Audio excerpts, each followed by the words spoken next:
ఇక కడియం శ్రీహరి పార్టీ మారడంపై భగ్గుమంటున్నారు వరంగల్ జిల్లా బీఆర్ఎస్ నేతలు. కడియం ఏ పార్టీలో ఉన్నా కూడా తన స్వార్థ ప్రయోజనాల కోసమే చూసుకున్నారని అన్నారు.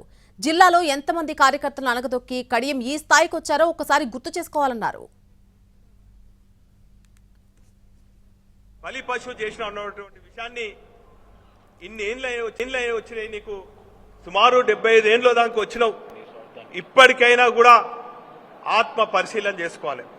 నీ స్వార్థం కోసము, నీ రాజకీయ భవిష్యత్తు కోసం కుట్రలతోని కుతంత్రాలతోని ఏ పార్టీలో ఉన్నా కూడా నీ స్వలాభం కోసం, నీ రాజకీయ ఎదుగుదల కోసము ఆ పార్టీలో ఉన్నటువంటి నిస్వార్థంగా పనిచేస్తున్నటువంటి కార్యకర్తలను, నాయకులను అంచివేస్తూ అహంకారపూరితంగా చేసినటువంటి కుట్రలు ఎన్నో ఉన్నాయి.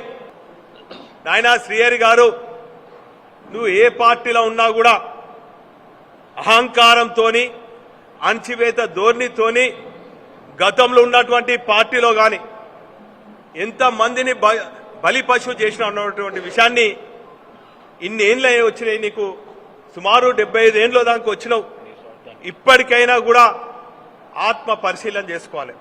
నీ స్వార్థం కోసము, నీ రాజకీయ